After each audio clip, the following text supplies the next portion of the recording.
Hello, students. Welcome to this English class. I am going to teach you the first chapter of the book Snapshots. The name of the story is The Summer of the Beautiful White Horse, written by William Saroyan, a famous American novelist and short story writer.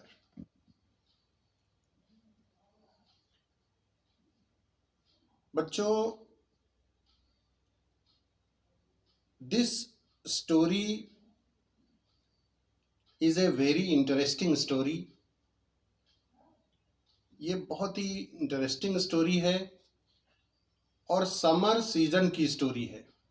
गर्मी की ग्रीष्म ऋतु होती है ना, तो summer season की story है. एक सफेद घोड़े की, ए ब्यूटीफुल व्हाइट हॉर्स.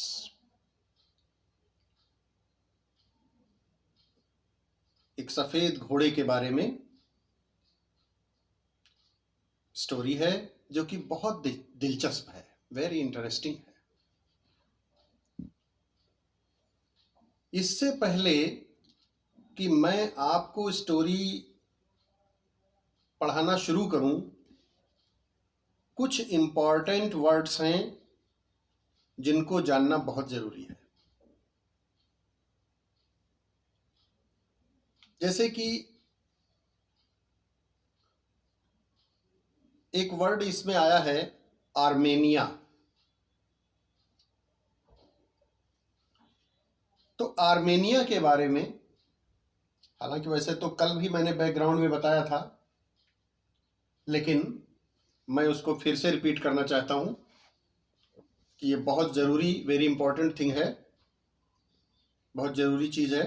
इसलिए तो actually Armenia is a nation, a country between somewhere situated between Asia and Europe.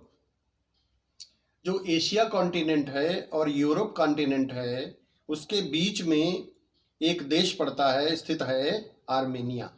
एक राष्ट्र है, एक नेशन है. The language spoken here in this country is called Armenian.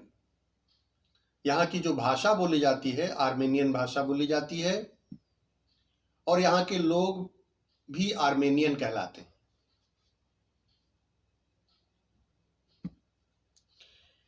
एक शब्द इसमें आया है, एक वर्ड प्रयुक्त हुआ है इस स्टोरी में, गैरीगेलेनियन. गैरीगेलेनियन जो है, ये वर्ड क्या है?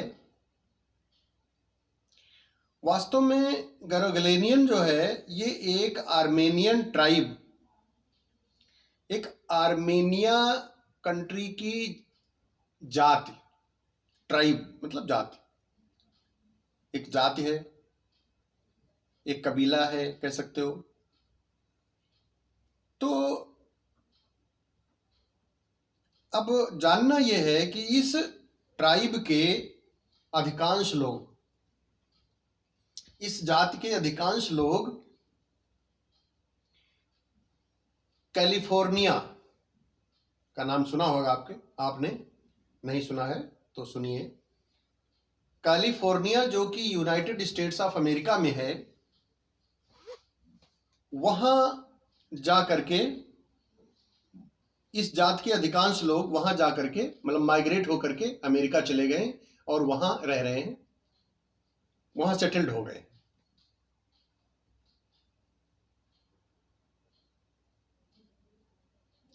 और इस स्टोरी में एक और जाति का उल्लेख है, एक और ट्राइब का उल्लेख हुआ है, मेंशन है, वो असीरियन. असीरियन के बारे में बात यह है कि बहुत पहले पास्ट में, अतीत में असीरियन एक किंगडम था, एक राज्य था। और अगर हम प्रेजेंट में नजर डालें इस पर, तो इसका कुछ पार्ट असीरियन का जो पहले राज्य था, अब राज्य नहीं रह गया, अपना स्वतंत्र राज्य नहीं रह गया, तो इसका असीरियन का वर्तमान में, प्रेजेंट में कुछ हिस्सा, कुछ पार्ट इराक में है और कुछ पार्ट इसका टर्की में है। टर्की एक देश है और इराक एक देश है। अब बच्चों, आप सोच रहे होंगे कि ये चीजें कितनी इंपॉर्टेंट हैं।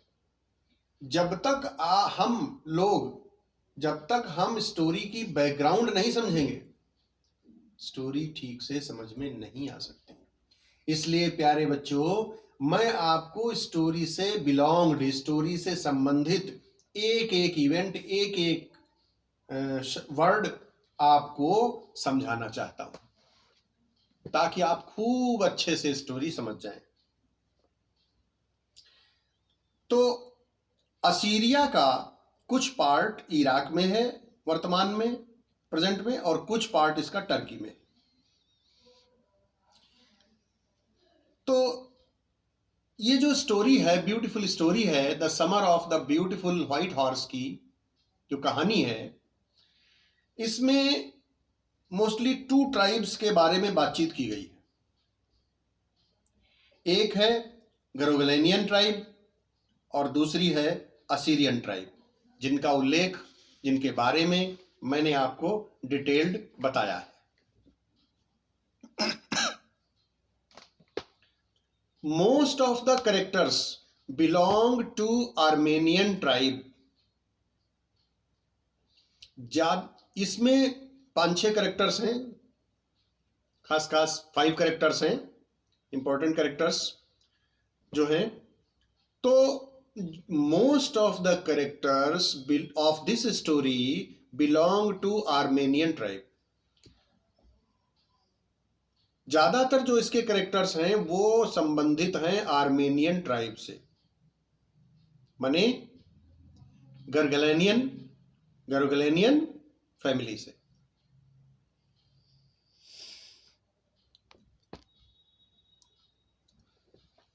Only 1 character is Assyrian in this story. इस कहानी में असीरियन केवल एक ही पात्र है, एक ही कैरेक्टर है, और वो है जॉन बायरो। उनका नाम है, उस कैरेक्टर का नाम है John Byro. John Byro is a farmer. John Byro जो हैं वो एक किसान है। He has a beautiful white horse. उनके पास एक बहुत सुंदर घोड़ा है, ब्यूटीफुल व्हाइट हॉर्स है उनका, जिसके बारे में ये स्टोरी लिखी गई है। स्टोरी जो है वो फर्स्ट पर्सन नैरेटिव में लिखी गई है। अब देखिए, सुनते जाइएगा। फर्स्ट पर्सन नैरेटिव में लिखी गई है। आप देखते हैं कि इस स्टोरी की जो पहली लाइन है उसमें आई शब्द आया है, आई वर्ड जो आया है। One day back there in the good old days when I was 9। यहां से स्टोरी शुरू होती है, व्हेन आई वाज 9। तो ये आई जो है ये किसके लिए आया है? I stands for Aram. इस स्टोरी का में एक कैरेक्टर है आरम, उसका नाम है आरम।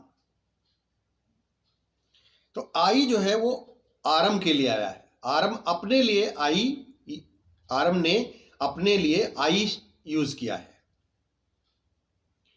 माने कहने का मतलब ये है कि स्टोरी का जो नरेटर है, स्टोरी की जो शुरुआत करता है वो आरम है, और जो कि एक 9 ईयर ओल्ड बॉय है, जो कि 9 वर्षीय लड़का है,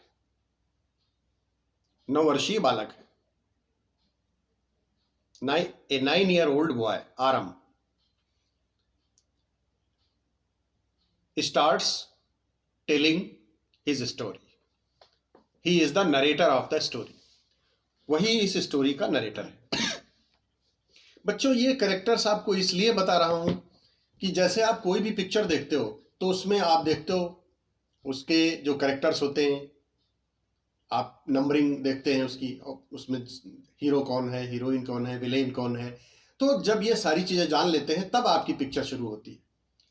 तो वो जानना बहुत जरूरी होता है ना। इसीलिए इन द सेम वे, इसी प्रकार से इस जैसे ये स्टोरी है तो इसमें भी कैरेक्टर्स हैं। स्टोरी को समझने के लिए भी ये कैरेक्टर्स, इनके बारे में कौन क्या है जानना बहुत जरूरी होता है। तो स्टोरी जो है वो आरम शुरू करता है।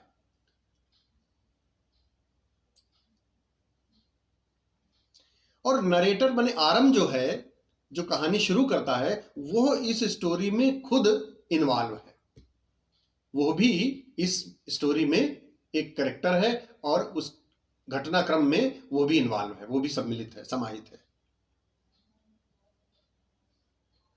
और मैंने आपको बताया कि वो एक 9 वर्षीय बालक है, 9-year-old, he is a 9-year-old boy.